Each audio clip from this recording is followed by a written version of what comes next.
E deixa eu conversar um pouco com o Leonardo, o doutor Leonardo, que está conosco também à distância, porque ele tem tempo limitado aqui. E, doutor, eu gostaria muito que o senhor mencionasse para a gente que visão que o senhor tem sobre esse ano, esse ato que marcou, esse evento que marcou hoje, os atos do 8 de janeiro de 2023 e todas essas questões que foram colocadas aqui pelo doutor Bonilha sobre a forma como os casos vêm sendo tratados e juridicamente discutidos. Muito boa noite, prazer recebê-lo.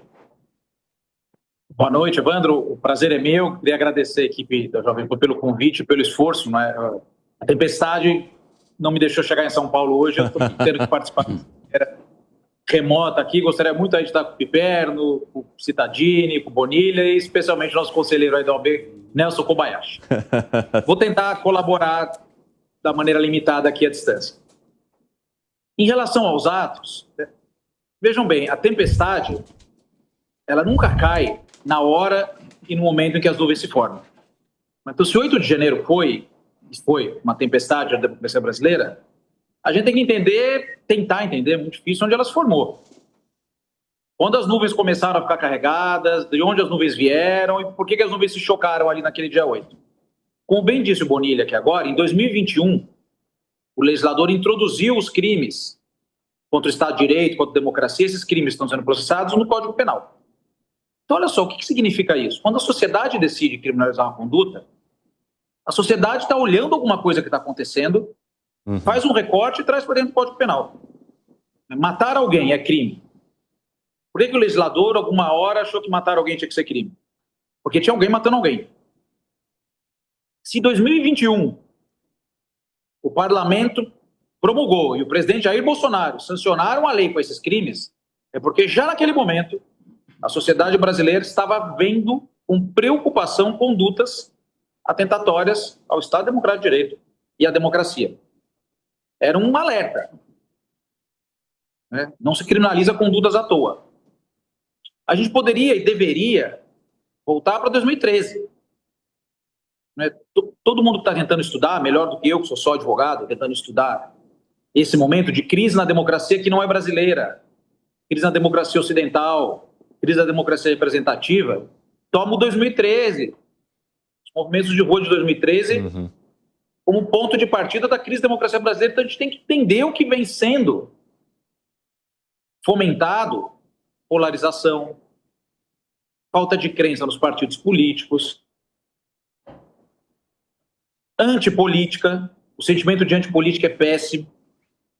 A sociedade que nega a política é uma sociedade suicida, enquanto corpo social. Então a gente tem que tentar entender, e claro, hoje é difícil, no espaço aqui, embora um espaço bom de debate, tentar entender, mas é certo que fulanizar o general, o presidente, aquelas pessoas, os velhinhos, empobrece a dimensão de entender o que aconteceu, a tempestade que caiu no 8 de janeiro. Ela começou a se formar antes de 2013.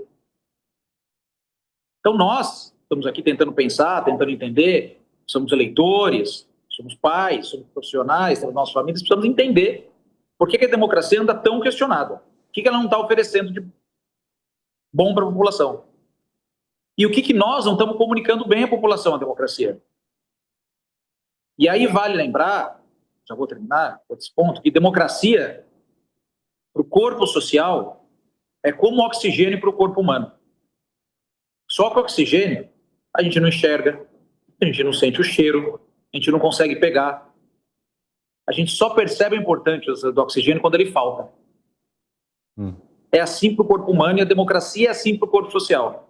A gente pode não enxergar, a gente pode não segurar, a gente não pode não deslumbrar, a gente pode não entender o quanto ela faz falta, mas a gente só percebe a importância quando a gente começa a ficar asfixiado. E a gente tem uma geração hoje que, felizmente, foi criada em regime democrático. E é importante retomar, e aí os mais velhos precisam vir ao palco e falar para nós o quanto foi difícil viver sem democracia. Nós não estaríamos aqui debatendo se não houvesse democracia. Exatamente. As pessoas não iam conviver na rua como convive hoje. Então isso é muito importante. Então eu acho que a gente tem que entender por que a democracia vem sendo questionada e por que estamos tendo tanta dificuldade de comunicar, especialmente para a geração mais nova, ou as gerações mais novas, a importância da democracia. E quanto aos processos, para não me deixar essa resposta, você me fez a pergunta, eu atuo nos processos, no inquérito, no 8 de setembro, então o código de ética, nosso comércio claro. o código de ética manda que eu seja comedido nesse ponto e não fale nada sobre o caso concreto em si. Posso falar uma coisa, que é jurídica, para pegar o gancho do Bonilha. Eu estou questionando, assim como outros colegas, a competência do Supremo Tribunal Federal para processar esses crimes. Existe um problema de competência e isso não é nada que eu não possa comentar, porque isso é uma tese jurídica. Em relação ao mais, eu estou profissionalmente limitado. Claro. Essa é a minha colaboração de início aqui. Obrigado.